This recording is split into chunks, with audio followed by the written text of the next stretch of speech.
오직 공의롭게 행하는 자, 정직히 말하는 자, 토색한 재물을 가증히 여기는 자, 손을 들어 뇌물을 받지 아니하는 자, 귀를 막아 피 흘리는 꾀를 듣지 아니하는 자, 눈을 감아 악을 보지 아니하는 자, 그는 높은 곳에 거하리니 견고한 바위가 그의 요새가 되며 그의 양식은 공급되고 그의 물은 끊어지지 아니하리라. 아멘. 남유다의 백성들에게는 슬픔만이 가득합니다. 그래서 그 동네는 기쁨은 전혀 없고요. 장례식에서 들릴 법한 그런 곡하는 소리만 가득하게 되었습니다. 그들은 하나님 안에서가 아니라 자기의 생각과 자기들의 판단 안에서 시작했던 그 계획들은 정말 부질없고 아무 소용이 없게 되었습니다. 그들과 늘 함께 동행하셨던 하나님의 존재를 잊어버렸고 그들의 도우심, 그들의 안에서 함께 하셨던 하나님의 역사를 전혀 기억하지 못하는 무지한 존재가 되고 말았습니다. 그들에게는 전혀 아버지 되시는 또한 그들의 유일 신이 되신 하나님의 섭리는 드러나지 않게 되었습니다. 내용 관찰 1번을 봅니다. 이사야는 아수르의 공격을 받은 남유다를 어떻게 묘사하고 있습니까? 나라 속에 그 나라를 지키는 용사들은 통곡만이 가득합니다. 그리고 평화를 추진했던 그 모든 사신들은 다 슬퍼했죠. 사람들로 북적거려야 되는 그 길에는 단 한 명의 사람도 존재하지 않게 되었습니다. 흔적이 끊어진 지 정말 오래되었죠. 백성들에게 베풀어졌던 그 긍휼은 온데간데 없이 사라졌습니다.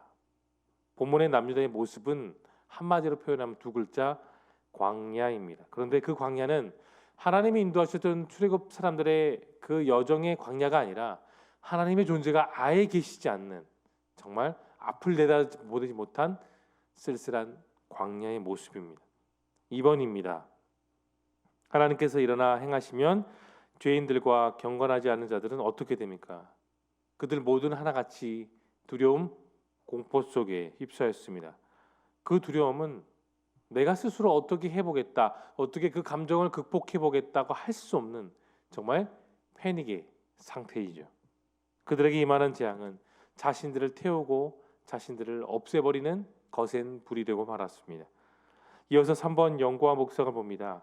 하나님께서는 왜 공의롭고 정직한 사람을 견고한 바위의 요새에 거하게 하시며 또 양식과 물을 주십니까?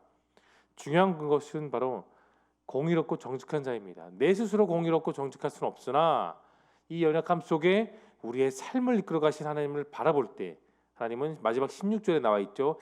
양식과 물 그것을 주십니다. 이 양식과 물을 뜻하는 것이 무엇이냐? 우리 삶을 지켜주신다. 우리의 삶에 가장 중요한 것들을 공급하시는 분이 누구다? 하나님이심을 드러냅니다. 여러분, 정직한 자는 어떤 사람일까요? 바르고 곱게 사는 사람입니다. 그의 라이프 스타일은 뭘까요? 성실입니다. 하나님을 향하여 성실하다, 의롭다는 것이죠. 그런 시간과 장소와 사람들과 그 사람들이 만들어내는 분위기에 따라 동요되지 않습니다. 거기에 빠져서 함께 그런 모습으로 살지 않죠.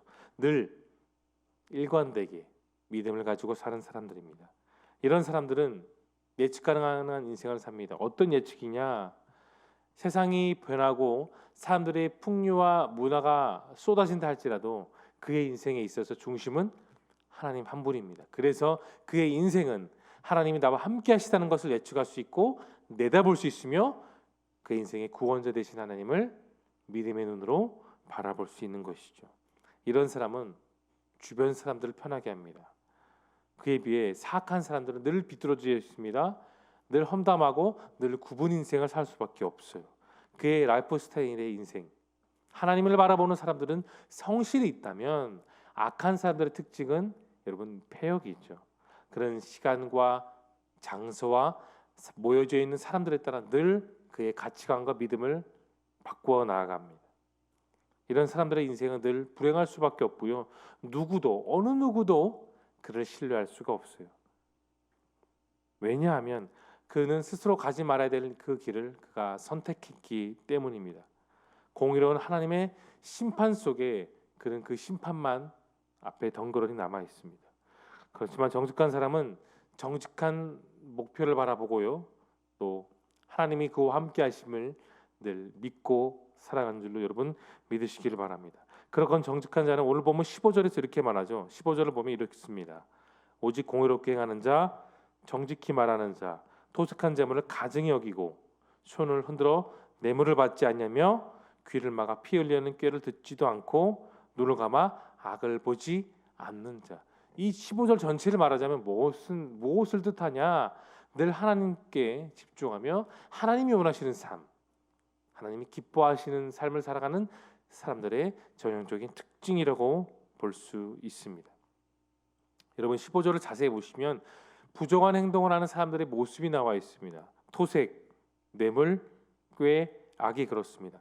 자신의 이익을 위해서, 유익을 위해서 하나님을 떠나 살아가는 전형적인 사람들의 모습은 그렇게 토색을 꾀하고 뇌물을 좋아하고 잔꾀를 부립니다. 또 악을 사랑하죠.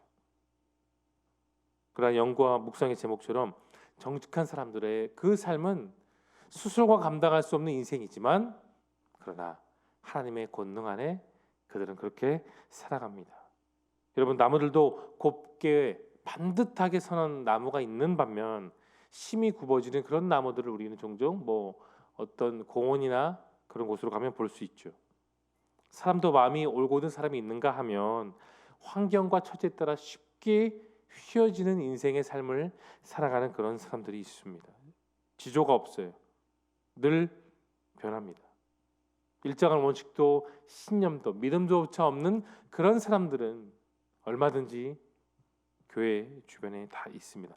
형편과 상황에 따라 이쪽에 붙었다 저쪽에 붙었다 하는 그런 지조 없는 모습이 바로 오늘 본문에 있는 남유다의 그런 백성들의 전형적인 모습과 여러분 똑같다고 보시면 됩니다.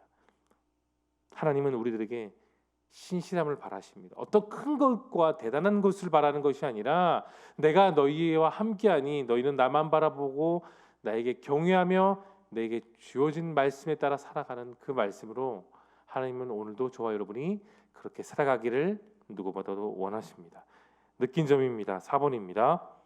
하나님의 다스림이 악인과 신실한 자에게 정반대의 결과를 가져오는 것을 보면 여러분 무엇을 느끼십니까? 여러분 사람과 사람 사이에도 신의가 있어야 됩니다. 진실도 있어야 되고요. 믿음이 있어야 되죠. 그러나 그보다 더 중요한 하나님과 우리의 관계 속에 우리는 하나님을 향하여 내 믿음, 내 신의를 하나님께 드리며 우리는 살아가야 됩니다. 여러분 우리의 사회, 살아가는 사회 정말로 진실한 사회를 보기 힘든 것이 요즘이라고 저는 생각합니다. 지조에 있는 신앙, 정직한 마음이 정말로 그리운 때가 바로 요즘 아닌가 생각합니다. 다니엘과 같은 그런 신앙의 절개, 하나님을 향한 일편단심의 올바른 마음, 그 신의가 저와 여러분에게 충만할 수 있기를 예수님의 이름으로 축원합니다. 여러분과 저의 그런 지조 있는 믿음을 오늘도 하나님은 주일에 바라보십니다. 세상 사람들이 볼 때에 지조를 지키고 또 정의롭게 살아가는 사람들이 참 바보 같고 우습고 어리석게 보이는 것이 요즘의 우리의 사회의 전형적인 모습입니다. 그러나 우리는 우리 믿음의 길, 우리 지조의 길, 우리의 삶을 오늘도 지키며 살아가야 됩니다. 우리가 살아가는 삶도 그렇죠. 정직하고 진실하게 살면 바보같이 보이고 손해가 참 많습니다. 그러나 그렇게 지조 있고 믿음의 삶을 계속해서 여러분 걸어가십시오. 그렇게 걸어가신다면 그 삶의 끝에 또는 여러분의 삶의 여정의 그 곳곳 가운데 하나님의 예비하신 그 기쁨과 보상은 반드시 여러분의 삶 가운데 나타나게 됩니다. 그래서 정직과 진실은 우리 삶의 큰 재산이 됩니다. 믿음과 신용이라는 이름의 재산이 여러분의 삶의 큰 기쁨이 될 수 있기를 소망합니다. 이어서 5번입니다. 적용을 봅니다. 악인의 최후를 보며 내가 빨리 회개해야 될 죄는 무엇입니까? 여러분 메시아이신 예수님은 세례를 받으신 다음에 가장 먼저 세상 사람들이 어떤 말씀하신지 기억하십니까? 회개하라 천국이 가까웠느니라 그런 말씀했습니다. 기뻐하라 화목하라 즐거워하라 그 말씀을 하시지 않으셨어요. 회개하라 천국이 가까웠느니라고 먼저 말씀하셨습니다. 왜 그러셨을까요? 단순히 사람들이 추하였을까요? 사람을 심판하시기 위해서입니까? 아닙니다. 비록 사람들의 모습들이 정말 많이 타락했을지라도 그런 의도에서 주님 말씀하지 않으셨어요. 그것은 주변의 모든 사람들을 하나님 예수님은 사랑하셨기 때문입니다. 그래서 그 사람의 원래 형상과 원래 모습을 회복하여 살아 그들도 역시 천국에 갈 수 있기를 누구보다도 예수님은 원하셨습니다. 그래서 회개하라 천국이 가까웠느니라고 고백하신 것이죠. 주님이 지셨던 목표는 거룩한 하나님의 자녀로서의 삶의 회복을 바라셨습니다. 그런 나의 진짜 모습을 회복하기 위해 오늘도 주님은 주의 전에 나와 말씀 듣고 우리의 삶이 하나님께 집중하며 회복되기를 원하십니다.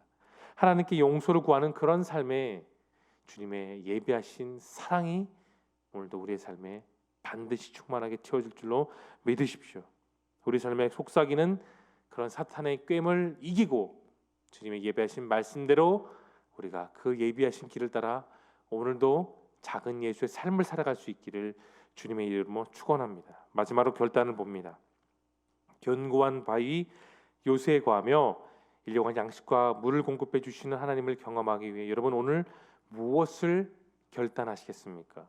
경고, 요새, 공급, 끊임없이 행하시는 우리 삶에서 그 말씀으로 공급하시는 하나님의 모습을 표현하는 단어들이죠. 하나님께서는 우리를 좌절케 하는 모든 두려움과 그런 환경으로부터 극복할 수 있도록 반드시 오늘도 예비하신 은혜를 주신 말씀을 통해 내려주십니다. 우리를 위해 간구하시고 또 기도하시며 가르치시는 그 주님의 말씀 속에 여러분 오늘도 회복의 은혜가 내려줄 수 있기를 소망합니다. 두려움이 사라지게 하는 근본적인 본질은 여러분 하나님의 함께하심, 하나님의 전능하심, 그분의 보호하심, 공급하심에 맡겨지는 우리의 믿음에서 반드시 출발하게 됩니다. 이 믿음은 고난과 역경 속에서 담대함과 충성 그리고 나에 맡겨진 그 신앙생활을 믿음되게 크리스천되게 살게 하십니다. 그런 결단과 그런 다짐이 우리 삶의 매일의 고백이 되어 하나님의 약속하심 그 선하신 이끄심에 따라 오늘도 살아갈 수 있기를 예수님의 거룩하신 이름으로 축원합니다. 이제 함께 기도하시겠습니다.